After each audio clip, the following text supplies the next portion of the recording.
There is a problem described in this literature called the problem of the 27 lines on the general cubic surface.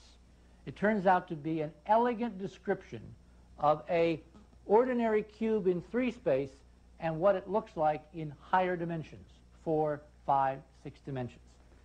And tallying up the number of angles in the cube, there are 2 interpenetrating tetrahedra as part of this solution. And in fact, there is a set of hypertetrahedra that mathematically will fall out as shadows from these mathematical solutions. And as we looked at this figure, it became obvious that if we look at the solar system, we might, just might, if we were seeing the upwelling point of this math, we might see the inwelling point of the same math.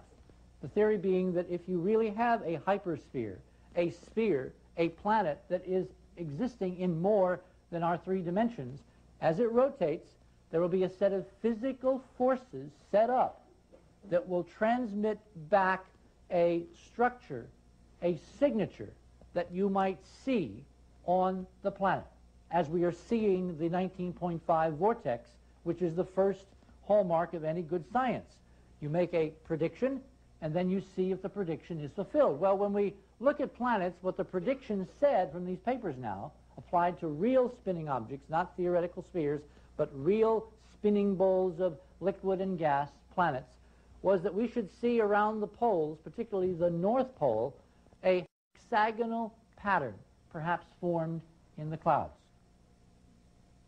And then I remembered that in 1988, a scientist named D.A. Godfrey had published in Icarus a small paper dealing with time-lapse photography the Voyager missions had taken of the North Pole of Saturn and computer rectified, and lo and behold, there, around the North Pole, is a perfect hexagon, over and over again. And the hexagon is composed of layers of clouds. There are 3 bands, and the clouds are racing backward at about 300 miles per hour, and they're making the turns, each of the turns. The pattern as a whole is rotating with the internal clocked radio period of the planet, which is slightly over 10 hours, I believe, 10 hours, 14 minutes or something like that. That's crucial in a physics, because what it means is the pattern is linked to a property called the bulk angular momentum, the mass spinning of this physical object in 3 dimensions. Now, I mean, look at that. This is stunning, because science is prediction. We now have 2 specific signatures predicted by a formerly theoretical, abstract subculture of mathematical scientists called topologists. And their predictions are that if you rotate a hypersphere, meaning a sphere that extends into more than 3 dimensions that we're familiar with, the effects back from these higher dimensions will give you signatures at 19.5 and a hexagonal pattern in the idealized solution around the rotational pole of rotation. And that, in fact, is exactly what we see. Now, what is that saying? It is saying, screen on, it is saying that perchance, just perchance, during the Voyager mission, we have now secured data that at least 1 planet in our solar system is somehow connected mathematically to a higher dimensional state space. And that, of course, if we can confirm through further research and further analysis, would be a stunning fact to have beheld. Saturn has lived in our mythologies for so many years simply because it is this place with rings. It wasn't until we sent spacecraft to Saturn and we imaged those rings that we realized that our simple models of this world that were drawn from photographic data based on Earth and not close-up imagery of its clouds and belts and storms and atmospheric patterns taken on site by these spacecraft, that those models were woefully lacking even by current standards of planetary science and physics.